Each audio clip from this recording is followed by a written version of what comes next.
Hello दोस्तों, good morning. आइए आप लोग को नेक्स्ट प्रैक्टिस सेट स्टार्ट करते हैं, जो कि सी टेट KVS या सुपर टेट या फिर और भी टेट के लिए यहाँ पे बोल सकते हैं कि ये जो पेडागोजी से रिलेटेड है, प्रीवियस ईयर क्वेश्चन ये आप लोग को आ सकते हैं। ठीक है, तो ध्यान दीजिए। स्टार्ट करते हैं हम लोग। बाह्य अभ्यास के आधार पर व्यक्तित्व का वर्णन कहा जाता है। क्या कहा जाता है? तो सतही दृष्टिकोण। ठीक है, नेक्स्ट है व्यक्तिगत भेद पाए जाते हैं बुद्धि स्तर में, अभिवृत्ति में या फिर गतिवाही योग्यता में। तो देखिए, व्यक्ति विभिन्नता होता था, हर एक मनुष्य का अलग अलग होता है, उसका बुद्धि अलग होगा। ठीक है, उसका शारीरिक ढांचा अलग होगा। अभिवृत्ति मतलब कि वो ग्रो करने का, जिसको ग्रोथ करने का उसका स्पीड अलग होगा। तो सबका अलग अलग होगा। ठीक है, इसीलिए इसको में सभी हो जाएगा। व्यक्तिगत भेद पाए जाते हैं, तो इनमें से सभी में। चिंतन प्रारंभ होने के लिए क्या आवश्यक है? तो चिंतन प्रारंभ होने के लिए पूर्वानुभाव या भाषा या फिर तर्क या समस्या। तो देखिए, कोई भी बालक है चिंतन कब करेगा? जब उसको कोई समस्या नहीं होगा। जब उसको कोई समस्या नहीं होगा तब तक वो चिंतन नहीं करेगा। ठीक है, तो कोई समस्या आता है किसी व्यक्ति के सामने तो वो चिंतन स्टार्ट करता है। इसीलिए चिंतन प्रारंभ होने के लिए सबसे आवश्यक चीज़ है समस्या का होना। नेक्स्ट आइए, बुद्धिलब्धि का संप्रत्यय का विकास किसने किया था? तो टर्मन के द्वारा किया गया था। ठीक है, कैटल के द्वारा क्या दिया गया था? तरल ठोस बुद्धि सिद्धांत दिया गया था। तरल ठोस बुद्धि सिद्धांत दिया गया था। और बिन्ने के द्वारा किया गया था मेंटल एज का प्रत्यय दिया गया था, मतलब कि मानसिक आयु की बात करते हैं। ये कौन? अल्फ्रेड बिन्ने कहते हैं। ठीक है, बुद्धि परीक्षणों का जन्मदाता भी माना जाता है अल्फ्रेड बिन्ने को ही। ठीक है, तो ये याद रखिएगा आप लोग। प्रगतिशील यहाँ पे गलती कर दिए हैं। प्रगतिशील परिवारों के बच्चों में अभी अपेक्षाकृत कौन सा प्रेरक अधिक प्रबल होता है? तो ये होता है आप लोग का उपलब्धि। नेक्स्ट आइए, निम्न में से कौन सा पिछड़ेपन का कारण नहीं है? तो पिछड़ेपन का कारण कौन कौन है ये आप लोग छांट लीजिए। तो पिछड़ेपन का कारण यहाँ पे नहीं है, वो ऑटोमेटिक पता चल जाएगा। तो सामान्य बुद्धि का अभाव ये आप लोग का पिछड़ेपन का कारण है। शारीरिक दोष अगर किसी बच्चे में हो जाता है तो ये भी पिछड़ेपन का कारण है। और विशिष्ट पिछड़ेपन तो होगा ही, लेकिन कौन सा कारण नहीं है? तो ये आप लोग का सही आंसर हो जाएगा ऑप्शन नंबर डी। ठीक है, स्वस्थ वातावरण ये आपको हो जाएगा, कोई पिछड़ेपन का कारण नहीं है। व्यक्तित्व का पहला कार्यात्मक वर्गीकरण प्रस्तुत किया गया किसके द्वारा किया गया? तो हिपोक्रेटस के द्वारा किया गया।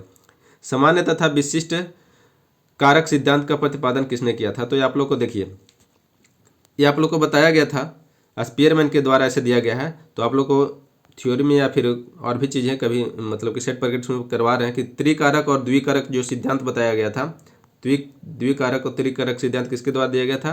तो स्पीयरमैन के द्वारा दिया गया था। ठीक है, स्पीयरमैन के द्वारा जो दिया गया था स्पीयरमैन, तो इसी में आता था द्विकारक सिद्धांत। द्विकारक सिद्धांत का मतलब क्या क्या क्या क्या था?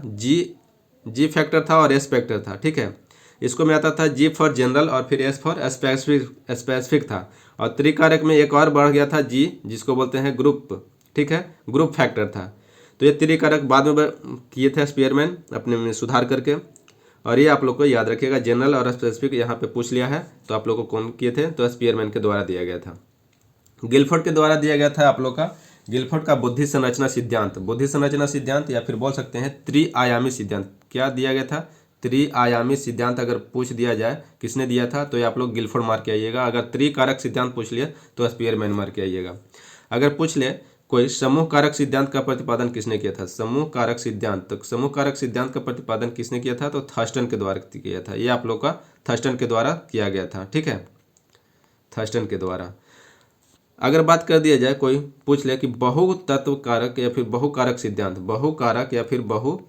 सिद्धांत किसके द्वारा दिया गया था? तो ये थॉर्नडाइक दिए थे। ठीक है, जो कि बिल्ली पे प्रयोग किए थे। इनका एक और था थॉर्नडाइक का, क्या था? थॉर्नडाइक का प्रयास एवं भूल का सिद्धांत जिसको बोलते हैं ट्रायल एवं एरर थ्योरी, थॉर्नडाइक। ठीक है, तो ये सब याद रखिएगा। अल्फ्रेड बिन्ने ने जो दिए थे आप लोग का, इसका बुद्धि संरचना ये बोल सकते हैं बुद्धि संरचना का सिद्धांत कौन थे? ये तो गिलफोर्ड महोदय थे। अल्फ्रेड बिन्ने जो थे बुद्धि परीक्षणों का जन्मदाता माने जाते हैं। ठीक है, और ये था आप लोग का बुद्धि संरचना, मतलब कि एमए जो दिए थे मेंटल आयु का जो संप्रत्यय दिए थे, ये आप लोग का अल्फ्रेड बिन्ने के द्वारा ही दिया गया था। और जो आईक्यू का फॉर्मूला क्या होता है आप लोग का हमेशा बताते हैं, आज भी बता दे रहे हैं, M A by C A into 100 होता है। ठीक है, तो ये याद रखिएगा। नेक्स्ट आइए, तनाव को कम करने के अप्रत्यक्ष ढंग क्या कहलाते हैं? तो यह कहलाते हैं आप लोग का रक्षात्मक यांत्रिकता। डैश मस्तिष्क की संरचना तथा कृत्यों में विभेद का परिणाम होता है। क्या परिणाम होता है आप लोग कमेंट बॉक्स में कमेंट करके बताइए। नेक्स्ट है, आप लोग बताइए कमेंट बॉक्स में कमेंट करके। और फिर आप लोग डिसलेक्सिया किससे संबंधित है, और डिस्ग्राफिया और आप लोग का डिस्फेजिया ये किससे संबंधित है, आप लोग कमेंट करके बताइए। आप लोग को सब बताया गया है। जिन बालकों की बुद्धि लब्धि मतलब कि IQ जो है साधारण डैश साधारणतः उनके मानसिक न्यूनता ग्रसित की श्रेणी में रखा जाता है। तो ये आप लोग को 70 से कम होता है, जो कि 71 से कम मानते हैं। ठीक है, तो ये होता है मानसिक मंदता की बात करता है, मतलब कि वो मूढ़ मतलब कि जिसका दिमाग मतलब कि कम चलता हो, तो उसके लिए आप लोग यहाँ पे मानसिक न्यूनता ग्रसित बालक क्षेत्र बोल सकते हैं, वो आता है जिसका IQ लेवल रहता है 70 से कम रहता है। सामान्य की कर दिए तो सामान्य जो होता है बुद्धि लब्धि वो क्या होता है, सामान्य बुद्धि लब्धि में आप लोग का 91 to 109 या फिर 90 to 110 की बात करेगा। तो ये आप लोग का सामान्य बुद्धि लब्धि होता है बालकों में या फिर व्यक्ति में। अगर बात कर दिया जाए प्रतिभाशाली बालक के लिए तो 120 प्लस या फिर 120 प्लस से रहेगा या 140 प्लस कहीं कहीं दिया रहेगा, तो देख लीजिएगा आप लोग ऑप्शन अनुसार। ये सब आते हैं प्रतिभाशाली बालक में। नेक्स्ट है ये, डैश बच्चों में अमूर्त मानव प्रत्ययों को ग्रहण करने की योग्यता होती है। पिछड़े हुए प्रतिभाशाली या फिर मानसिक से पिछड़े हुए, मानसिक रूप से पिछड़े हुए, इनमें से कोई नहीं।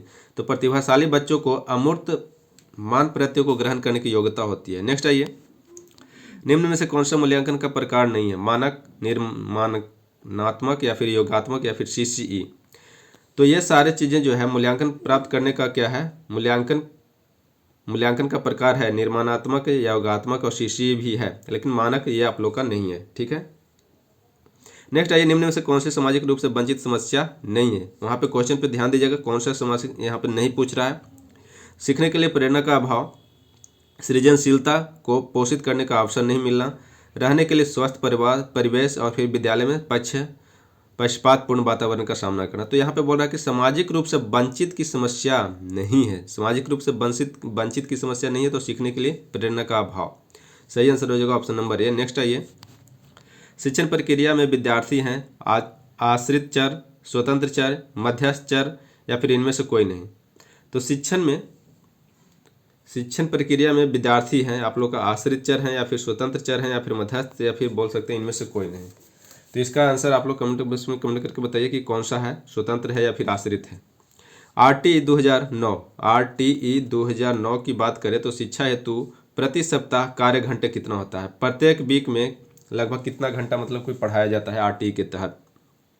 तो ये 45 घंटा कम से कम पढ़ाना जरूरी है। ठीक है, 45 आवर्स RTE 2009 के द्वारा बोला गया है। ठीक है, नेक्स्ट आइए, NCF 2005 बल देता है किस पे, करके सीखने पर, रटने पर, समस्या हल करने पर या ये सभी पर। तो देखिए, रटने पर तो बिल्कुल बल नहीं देता है, समस्या हल करने पर या फिर ये सभी पे। तो देखिए NCF जो बल देता है करके सीखने पर ज़्यादा बल देता है। तो इसका सही आंसर हो जाएगा ऑप्शन नंबर ए। निम्न में से कौन सा मूल्यांकन के त्रिकोण भाग नहीं है, यहाँ पे नहीं पूछ रहा है। शैक्षिक उद्देश्य, मूल्यांकन, अनुभव या फिर अधिगम अनुभव, शिक्षण अनुभव या फिर अधिगम अनुभव। तो शिक्षण अनुभव जो है ये आप लोग का नहीं है, बाकी सब है। नेक्स्ट आइए, क्रियात्मक अनुसंधान के महत्व के बारे में निम्न में से कौन सा कथन सही नहीं है। उपभोक्ता ही अनुसंधान करता है, समस्याओं का हल शीघ्रता से हो जाता है, समस्याओं का हल अभ्यास में लिया जाता है और उसका मूल्यांकन नहीं किया जाता है। उपरोक्त में से कोई नहीं। तो इसका सही आंसर हो जाएगा क्रियात्मक अनुसंधान के महत्व के बारे में कौन सा कथन सही नहीं है। तो इनमें से कोई ऐसा नहीं है जो कि सही नहीं है। वातावरण वह बाहरी शक्ति है जो हमें प्रभावित करती है, किसने कहा था, तो ये कहा था रॉस के द्वारा कहा गया था। ठीक है, नेक्स्ट आइए, तर्क, जिज्ञासा तथा निरीक्षण शक्ति का विकास होता है किस आयु पर। तो ये आप लोग का लगभग 11 वर्ष की आयु पर, जो कि जीन पियाजे की कौन सी अवस्था है, तो चौथी अवस्था है, जिसको बोल सकते हैं औपचारिक संक्रियात्मक अवस्था या फिर अमूर्त संक्रियात्मक अवस्था बोल सकते हैं। जीन पियाजे 4 अवस्था दिए थे। ठीक है, याद रखिएगा ये सब चीज़ें। संज्ञानात्मक विकास का क्षेत्र में वो अपना योगदान दिए थे। नेक्स्ट आइए, शारीरिक विकास का क्षेत्र क्या होता है, स्नायु मंडल होता है, मांसपेशियों की वृद्धि होता है या फिर एंडोक्राइन ग्लैंड्स होता है। तो यह सभी आपका इसका आंसर हो जाएगा। नेक्स्ट आइए, इस अवस्था में बालकों में नई खोज करने की और घूमने की प्रवृत्ति बहुत अधिक बढ़ जाती है। कौन सी अवस्था में? तो उत्तर बाल्य अवस्था में ऐसा ज़्यादा होता है। ठीक है। अधिगम अंतरण का थॉर्नडाइक सिद्धांत कहता है, क्या कहता है? समानता का, या फिर अनुरूप तत्वों का सिद्धांत, या औपचारिक नियमों का सिद्धांत, या फिर उसमें से कोई नहीं। तो ये होता है अनुरूप तत्वों का सिद्धांत कहता है थॉर्नडाइक का। ठीक है। नेक्स्ट आइए, निम्न में से कौन सा वंशानुक्रम का नियम नहीं है? वंशानुक्रम का नियम कौन सा नहीं है? समानता का, भिन्नता का, या प्रत्यागमन का, या फिर अभिप्रेरणा का? तो वंशानुक्रम का जो है मोटिवेशन का, मतलब कि अभिप्रेरणा का नहीं, नियम नहीं है। नेक्स्ट आइए, डैश की अवस्था तक बालक की दृष्टि एवं श्रवण इंद्रियां पूर्ण विकसित हो चुकी होती हैं। कौन सी एज तक लगभग? तो ये आप लोग का दृष्टि एवं श्रवण, मतलब कि आँख और ये कान, ये सुनने और देखने की इंद्रियां जो है पूर्णतः विकसित हो चुकी होती है लगभग 3 से 4 वर्ष की अवस्था तक। संकेत अधिगम के अंतर्गत सीखा जाता है। क्या सीखा जाता है? पारंपरिक अनुकूलन, मनोविज्ञान, या फिर वातावरण, या फिर मनोदैहिक। तो संकेत अधिगम के तहत पारंपरिक अनुकूलन, मतलब कि कोई भी कक्षा में है तो संकेत करके कैसे पढ़ा रहे हैं शिक्षक, तो ये आप लोग का अनुकूलन करता है। ठीक है, कि कैसे आप लोग पढ़ा रहे हैं, सीख पा रहे हैं कि नहीं पा रहे हैं, तो इस तरह से। तो इसका सही आंसर है पारंपरिक अनुकूलन। नेक्स्ट आइए, निम्न में से कौन सा उदाहरण अर्जित प्रेरक का उदाहरण है? अर्जित प्रेरक का उदाहरण कौन सा है? मतलब कि जन्म से जो नहीं है। भूख, पुरस्कार, रुचि, विश्राम। तो ये सब चीज़ें जो है निम्न में से कौन सा अर्जित प्रेरक का उदाहरण है? तो अर्जित प्रेरक में क्या आएगा? भूख तो आप लोग का पहले से भी लगता है, विश्राम भी होता है, पुरस्कार और रुचि। तो अर्जित प्रेरक का आप लोग का उदाहरण होना चाहिए था, यहाँ पे पुरस्कार होना चाहिए था। ठीक है, रुचि नहीं, यहाँ पे लगता है आंसर गलत दे दिया है। ठीक है। नेक्स्ट आइए, अभिप्रेरणा वर्णित है ज्ञानात्मक जागृति द्वारा, भावात्मक जागृति द्वारा, या फिर ए और बी दोनों, या इनमें से कोई नहीं। अभिप्रेरणा जो मोटिवेशन है भावात्मक तौर से वो होता है। ठीक है। तो ऐसे आप लोग कमेंट करके बताइए आप कमेंट बॉक्स में कि आप लोग का ज्ञानात्मक जागृत भी होगा और भावात्मक भी होगा, ये है, या फिर सिर्फ भावात्मक होगा। चिंतन जो है, चिंतन मानसिक क्रिया का डैश पहलू है। चिंतन जो है मानसिक क्रिया का क्या है? पहलू है। ज्ञानात्मक, भावात्मक, या फिर क्रियात्मक, या इनमें से कोई नहीं। तो चिंतन जो है ज्ञानात्मक क्रिया का क्या है? मानसिक क्रिया का पहलू है। ठीक है दोस्तों, तो आज इतना ही, फिर मिलते हैं नेक्स्ट वीडियो में। ठीक है।